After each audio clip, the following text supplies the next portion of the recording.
Hi,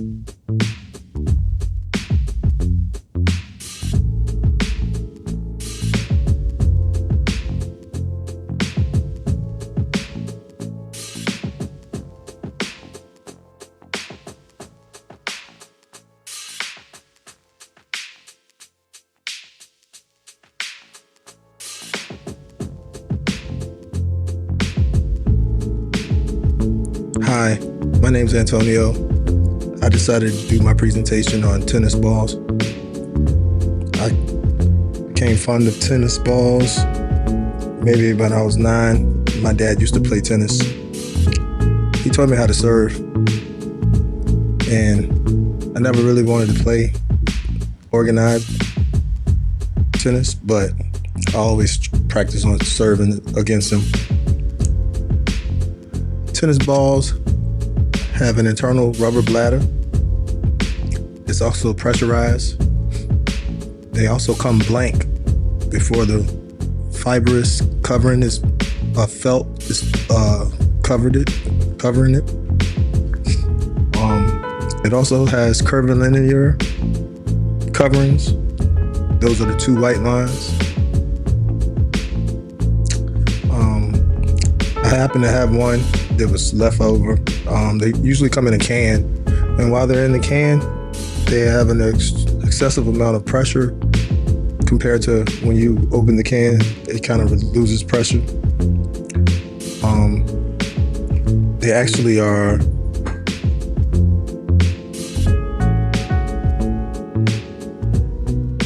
fluorescent yellow. Most people have the misconception that they're actually green. I was one of those people as well. But they can come in they come in a bunch of assorted colors. But for competition-wise, they can only be fluorescent yellow. They're actually regulated by the NTF. For competition usage.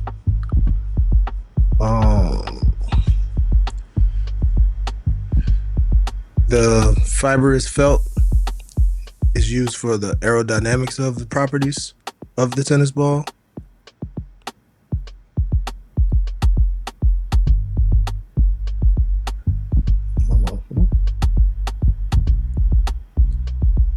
If you slice a tennis ball open, that's when you can see the rubber bladder. It's actually an empty space. Then it's the rubber bladder. Then it's the fibrous felt that's covering it. They come as blanks as well, without the fibrous felt on it. And it makes them like a dark gray rubber ball, basically the bladder itself. It's less durable without the fibrous felt. It's regulated by the International Tennis Federation, which is ITF. The diameter of a tennis ball is usually 6.54 to 6.86 centimeters. And the mass range has to be between 56 and 59 grams.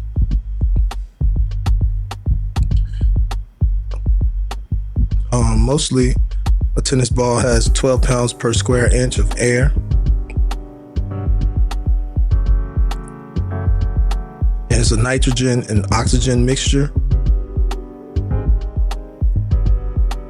It's actually got more nitrogen and oxygen mixture than at sea level, which is ambient air pressure. The ITF regulated that only yellow and white can be approved for competition. And they can range between fluorescent yellow and optic yellow. And before it was fluorescent yellow, it was optic yellow. So some of the older tennis balls are optic yellow. And they first came into the market at 1972.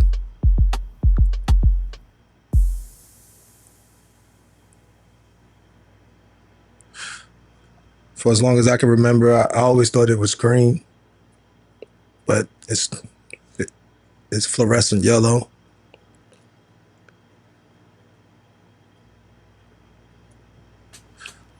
felts are mostly made up of cotton, a little bit of wool,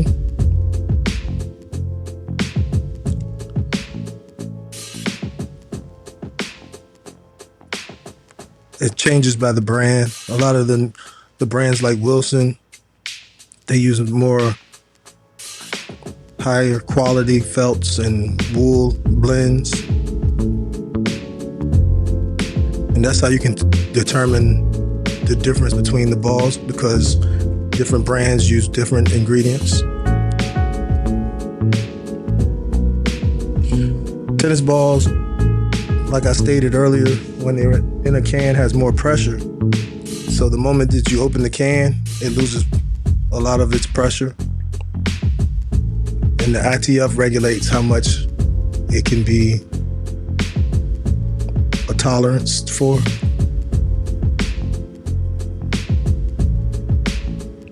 And that's because of the nitrogen mixture that's in the ball. That's what makes it, when it's in the packaging, have a higher pressure. The more frequently that you use a tennis ball, it also loses pressure. And it won't be as bouncy. The ITF regulates how much of a bounce is in a tennis ball. But for everyday use, it's pretty fun. My dog enjoys it a lot.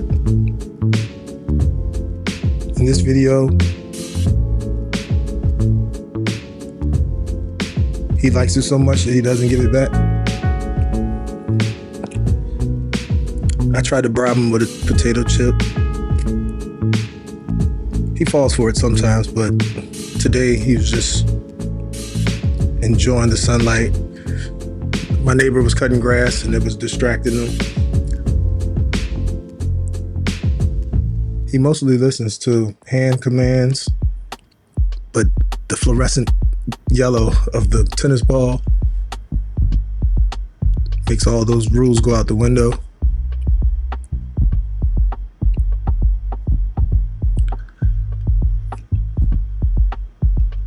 I live in Virginia, so the atmosphere really doesn't have an effect on the pressurization of the tennis ball.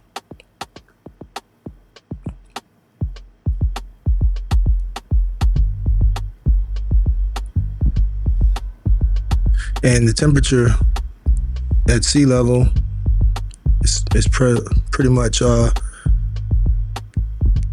normal, so you don't have to really worry about the high humidity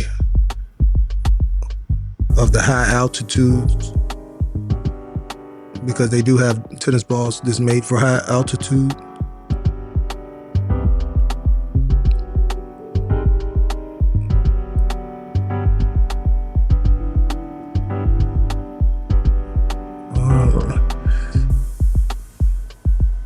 The ITF recommends a progression that focuses on a range of slower balls for smaller courts. But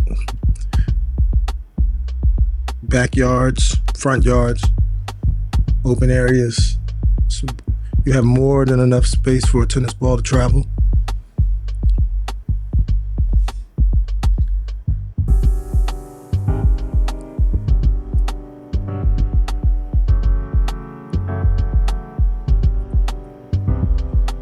A lot of people use tennis balls for random games. Few use it for playing catch. A lot of basketball players use it to work on their dribbling skills. I was first introduced with the tennis ball, I said, playing as a hobby with my dad. He used to really like tennis, always talked to me about Arthur Ashe. And that was his favorite tennis player. Serena Williams. I actually sat down and watched a movie with him about that.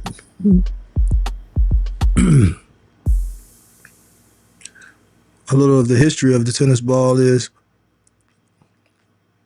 I think it was Louis the 11th of France He forbade the fouling of tennis balls with chalk.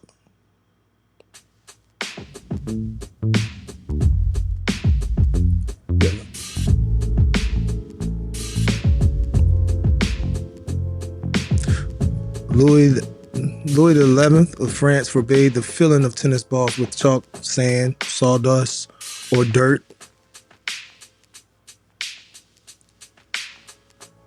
And he also made sure that they were made out of good leather and had a lot of wool.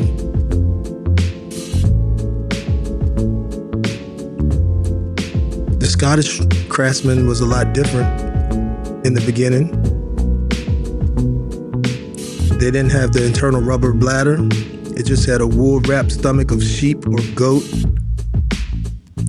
and tied with a rope.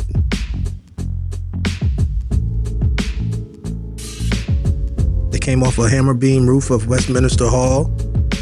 And this was in the 1920s. They actually used to put putty in human hair. And that was dated back to the reign of Henry VIII. Common things back then that were used were animal fur, rope made from animal intestines, and a little pine wood.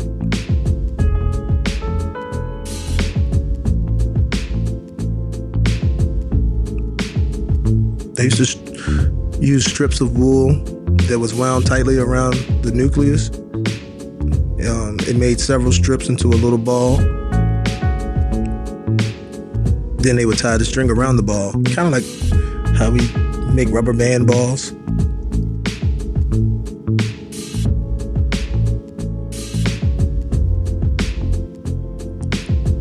Before there was actual tennis competitions, it started back in the 1870s. They used to play lawn tennis in Britain.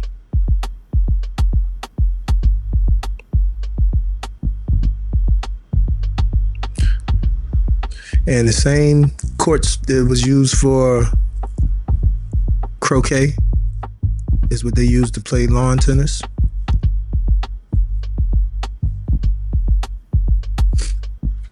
The makers of, which later became Goodyear tire, Charles Goodyear, he invented the vulcanized rubber. And the German population was the first to be successful in developing an air-filled vulcanized rubber ball. They didn't have nitrogen, oxygen mixture at that time. So it made the ball have more weight, basically.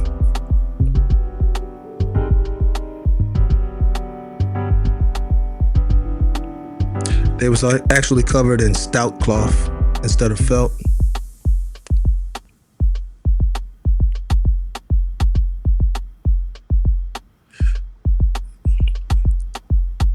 So the flannel and the stitching that was around the core, and then it was filled with rubber.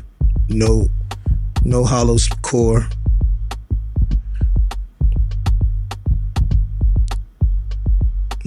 Later, it was upgraded to have a hollow core and nitrogen and oxygen gas to pressurize the inside.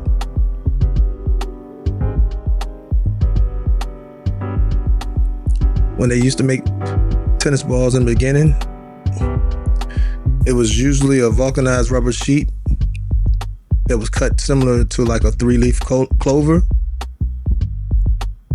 But later it became the formation of a rubber into a spear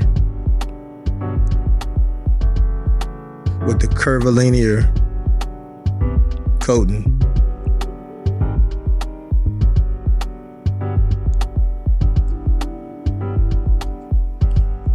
Today's tennis balls is more modern, and it's a method of joining two hemispheres. And that's just for the uniformity of the wall thickness to make tennis balls more consistent.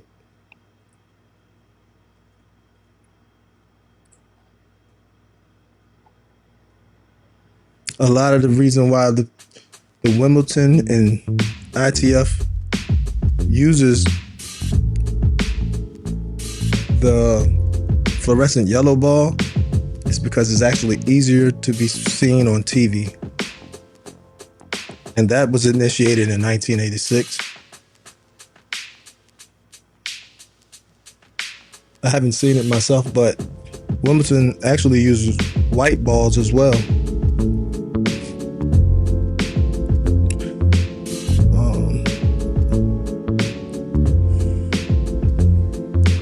Tennis balls have a way of lingering around after their shelf life.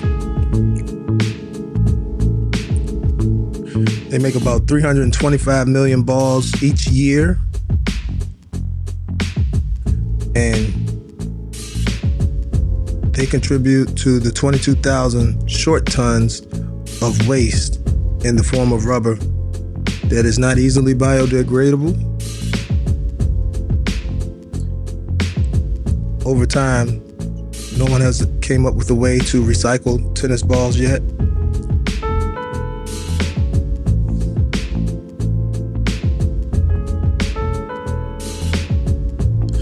Only the championship at Wimbledon are recycled to provide field homes for the nationally threatened Eurasian harvest mouse.